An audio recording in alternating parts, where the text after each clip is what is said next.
ফেব্ৰুৱাৰী মাহত আমাৰ ৰাজ্যবাসীয়ে আৰু কেইবাটাও নতুন নতুন উপহাৰ লাভ কৰিব।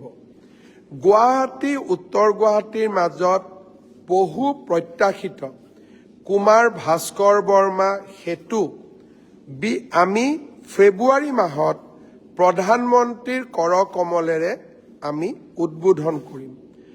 মই অন্তৰত এটা সাহস ৰাখিছোঁ যে ফেব্ৰুৱাৰী মাহৰ ভিতৰত চানমাৰী আৰু বামুণী মৈদাম নুনমাটি গুৱাহাটী ক্লাবৰ উৰণ সেতুখনো আমি ৰাইজৰ বাবে মুকলি কৰি দিয়াৰ বাবে আমি প্ৰচেষ্টা চলাই আছোঁ। যোৰহাটৰ এটি ৰোডত আমি নিৰ্মাণ কৰি থকা উৰণীয়া সেতুখনো আমি 20 ফেব্ৰুৱাৰীৰ আগতে মুকলি কৰাৰ বাবে প্ৰচেষ্টা চলাই আছোঁ। ডিফুৰ উৰণীয়া সেতুখনো আমি এই ফেব্ৰুৱাৰী মাহৰ ভিতৰতে মুকলি কৰি দিয়াৰ বাবে আমি প্ৰচেষ্টা চলাই আছোঁ। ডিব্ৰুগড়ত আমি নিৰ্মাণ কৰা খনিকৰ ষ্টেডিয়ামৰ ফাৰ্ষ্ট ফেজ আৰু ডিব্ৰুগড়ত আমাৰ অসম বিধানসভাৰ দ্বিতীয় চৌহদ নিৰ্মাণ কৰাৰ যি আমাৰ এক বিশাল আঁচনি আছিলে তাকো অহা 30 তাৰিখে বাস্তৱত ৰূপায়ণ হ'বলৈ গৈ আছে।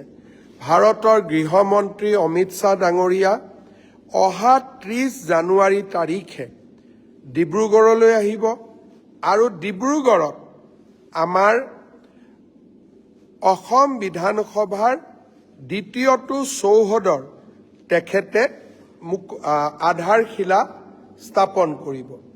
স্বাভাৱিকভাৱে সেইদিনাখনেই গৃহমন্ত্ৰী ডাঙৰীয়াই খনিকৰ ষ্টেডিয়ামৰ প্ৰথম পৰ্যায়ৰ কামো বা প্ৰথম পৰ্যায়ৰ সমাপ্তিৰ পিছত তাকো উদ্বোধন কৰিব।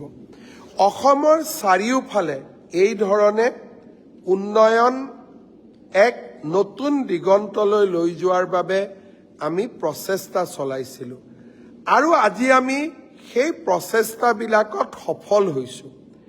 আৰু আপোনালোকে জানি ভাল পাব অগণন আঁচনি এই ফেব্ৰুৱাৰী মাহত অসম মালাৰ নতুন ৰাস্তাবোৰ আৰম্ভ হ'ব।